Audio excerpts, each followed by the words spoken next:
মিথ্যা কথা বলা কোথাও কিন্তু জায়েজ নাই। মিথ্যা কথা বলা ইসলামের জঘন্য অপরাধ। কিন্তু স্বামী স্ত্রী পরস্পরের সাথে প্রশংসামূলক, যেটাকে সহজ বাংলায় পাম্পট্টি বললাম, এই পাম্পট্টিমূলক বা প্রশংসামূলক মিথ্যা কথা বলা জায়েজ আছে। কিরকম? আবার এটা যাই এখন থেকে বাজার থেকে 500 টাকার কাপড় নিয়ে যায় বলেন 2000 টাকা দিয়ে কিনছি, এটা কিন্তু জায়েজ নাই। কেন জায়েজ নাই? কারণ কোনোভাবে যদি ওই 500 টাকার ট্যাগ মহিলা ধরে ফেলতে পারে, তাহলে মায়ের কিন্তু একটাও নিচে পড়বে না। বলবে মিথ্যুকের পুত মিথ্যুক, সারা জন্মে কাম করে আসছোস, তাইলে ওই রকম মিথ্যা কথা বলা যাবে না। আমার পরিচিত এক লোক আছে, সরকারি একজন কর্মকর্তা বড়, উনি বলেন যে মহিলাদেরকে বাজার করে খুশি করার মতো কঠিন কাজ আরেকটা খুব কম আছে। যারা সংসার করেন তারা জানেন। কারণ আমি একটা কথা প্রায় বলি, দুনিয়াতে বহু বুদ্ধিমান মানুষ আছে, বহু চালাক মানুষ আছে, কিন্তু একটাও চালাক বা বুদ্ধিমান স্বামী আছে বলে আমার মনে হয় না পৃথিবীতে। বুঝা ঠিক বলছেন? বহু চালাক বুদ্ধিমান মানুষ দুনিয়াতে আছে, কিন্তু কোন চালাক বা বুদ্ধিমান স্বামী দুনিয়াতে। তার মানে কি? প্রত্যেকটা বউয়ের কাছে তার স্বামীটা হলো আস্ত বেকুব। যত বড় শিক্ষিত হোক, যত বড় রাজনীতিবিদ হোক, যত বড় মাথাওয়ালা হোক, যত বড় শেয়ানা হোক, যত বড় ব্যবসায়ী হোক, বউয়ের কাছে বউগুলা, সব বউরা, মহিলারা মনে করে কি এ বেটা বেকুব। ম্যাক্সিমাম ক্ষেত্রে এটার ভিতরে আলাদা একটা আনন্দ আছে। বউয়ের কাছে বেশি শেয়ানা সাজার ভিতরে বেশি আনন্দ নাই।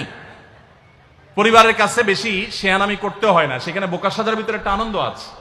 যাই হোক, তো ওই যে ভদ্রলোকের কথা বলছিলাম, বাজারের কথা বলছিলাম, যে বাজার করে মহিলাদের খুশি করা খুব কঠিন। আপনি গোশত কিনেন, মাছ কিনেন, যাই কিনেন, তারা খুব কমই সন্তুষ্ট থাকে বেশিরভাগ ক্ষেত্রে। সব মেয়েদের কথা বলছি না। কেন সন্তুষ্ট থাকে না? কারণ তারা আশা করে আরো কম দামে কিনবেন, আরো কম দামে কিনবেন। আপনি জিতে গেলে তারা খুশি, হেরে গেলে আপনারা বকা দিবে সে। তো এক সরকারি কর্মকর্তা, বড় কর্মকর্তা, আমাকে বলতেছিলেন যে দেখেন, আমি সারা জীবন বাজার করি আর বইয়ের বকা শুনি। আমি চলে যাওয়ার পর আমার অফিসের একজন কেরানি আছে, তাকে দায়িত্ব দিছি বাজার টাজার করার জন্য। এই লোক বাজার করার পর আমার বউ বিরাট খুশি, বলে যে তার নাম ধরে বলতেছে, অমুক বাজার করলে প্রতিদিন ঠিক মতো বাজার করে, দাম দোস্ত ঠিকঠাক থাকে, মাপজোপ সব ঠিকঠাক থাকে, তোমার প্রতিদিন ধরায় দেয় দোকানদার, কমায় দেয়। 2 কেজির গোশত আমার কাছে মনে হয় 1.5 কেজি দিছে, ওজন কম দিছে মনে হয়, নজরে উঠে না। তো লোকটা বলেছে আমার খুব সন্দেহ হলো, একই দোকান থেকে আমিও আনি, সেও আনে, আর আমার তো ঠকানোর কথা না, পরিচিত দোকানদার। তাহলে মহিলা এই কথা বললো, তার ব্যাপারে কাহিনীটা কি? তারা ডেকে বলছে, বলো তো কাহিনী কি, সিক্রেটটা কি? তো লোকটা বলতেছে যে স্যার, সত্য বলতে কি, আমি গোশত 3 কেজি কিনলে ম্যাডামকে বলতাম 2 কেজি, 1000 টাকা কিনলে ম্যাডামরে বলতাম 500 টাকা। টাকা তো আপনি দিবেন, আপনার সাথে বোঝাপড়া হবে, কিন্তু আমি জানি বাসায় এটা বললে বউরা খুশি থাকে। তো এই জন্য আমি একটু কমায় কমায় বলি দাম, আর জিনিস কমায় কমায় বলি। তখন সে প্রতিদিন 2 কেজি মাংস যেটা দেখে আপনি আনেন, আজকে দেখে যে সে 1 কেজি মাংস ওই পরিমাণ, তখন সে তো খুশি হবেই স্যার। তখন ওই লোকটা বলতেছে দেখেন, সে এইটা করে আমার গোটা সংসারে আগুন ধরায় দিস। তো এইভাবে মিথ্যা কথা বলা কিন্তু জায়েজ নাই। কোন মিথ্যা কথা বলা জায়েজ আছে? ধরেন আপনি আপনার বউরে বললেন, দেখো তুমি চাঁদের চাইতেও সুন্দর। কিসের চাইতে সুন্দর? ভাই চাঁদের চাইতে উজ্জ্বল মানুষ হয় সম্ভব? ডাহা মিথ্যা কথা না? কিন্তু এই মিথ্যা কথা বলা কি আছে? জায়েজ আছে। সৌদি আরবের একজন আলেম, ডক্টর আয়েজ আল কারনি, মুসলিম বিশ্বের সবচেয়ে জনপ্রিয় আলেমদের মধ্যে একজন, ওনার একটা বক্তব্য আমি শুনেছি, অত্যন্ত চমৎকার কথা বলেন এবং দারুণ দারুণ টিপস দিয়ে থাকেন। উনি বলেন যে একটা ইউনিভার্সিটি প্রোগ্রামে স্টুডেন্টদের সামনে উনি বলছিলেন যে আমি একবার একটা আইডিয়া দিয়েছি দাম্পত্য জীবনের সুখ শান্তির জন্য। বলেন যে এটা ইমপ্লিমেন্ট করে অনেকেই সুফল পেয়েছেন, আমাকে ব্যক্তিগতভাবে জানিয়েছেন। টিপসটা কি? টিপসটা হলো, উনি বলেন যে বাসায় ঢুকে মাঝে মধ্যে, সবসময় করলে আবার মাইর ধরে খাবেন, যখন দেখবেন বউয়ের মুড টুট ভালো আছে, বাসায় ঢুকে আস্তে করে লাইটের সুইচটা অফ করে দিবেন। তখন বলবে কি ব্যাপার, লাইট বন্ধ করলা কেন? তখন বলবেন যে দেখো, বাসায় আসলে তোমার চেহারার উজ্জ্বলতা থাকলে আর এই লাইটের দরকার হয় না। মহিলা ধরে ফেলবে যে আপনি পাম্পটি দিচ্ছেন, বাতাস দিচ্ছেন, কিন্তু পাম্প যাকে দেন সে যতই বুঝুক না কেন, কিছু না কিছু কাজ হয়, কিছু না কিছু। একেবারে শতভাগ যদি বুঝে কাউকে প্রশংসা করছেন, সে বুঝে, তারপরে সে একটু খুশি হয়, ভালো লাগে।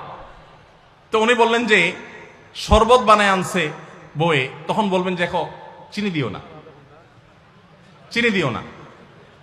তারপর বউরে বলবেন যে আঙ্গুলটা একটু চুবাই দাও। কেন? কারণ তুমি আঙ্গুলটা চুবাই দিলে ওটা চিনি চাইতে বেশি মিষ্টি লাগে। এই যে কথাগুলো, এই কথাগুলো আসলে সত্য কথা না তো।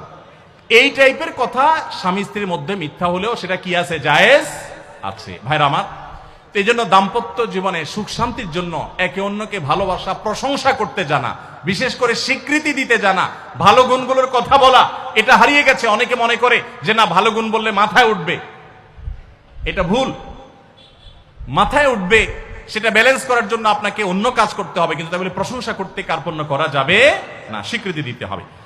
5 নম্বর হলো, দাম্পত্য জীবনের সুখ শান্তির জন্য একে অন্যের যে কনসার্নের জায়গাগুলো আছে, ইস্যুগুলো আছে, এগুলোকে মাথায় রেখে চলতে হয়। যেমন আপনি স্বামী হিসাবে বইয়ের বাপের বাড়ির মানুষদের বদনামি থাকলেও করবেন না। তারা কৃপণ, তারা অনেক সমস্যা আছে, এগুলো থাকলেও বউয়ের কাছে করবেন না। কারণ কোন মেয়ের কাছে নিজের বাপ মা, নিজের ভাই বোনের কোনো দোষ শুনতে ভালো লাগে। আপনি তার কাছে বললে সমাধান হবে না তো, বরং অশান্তি বাড়বে। তাহলে কি লাভ? আপনি এগুলো ভেতরে ভিতরে রাখেন, সবকিছু বলতে যান না। এবং তাদের পারলে আরো প্রশংসা করেন যে আমার শাশুড়ির রান্নাটা খুব ভালো, মাশাআল্লাহ, আমার শ্যালকের এই গুণটা খুবই ভালো, আমার শ্যালিকার ওই গুণটা ভালো।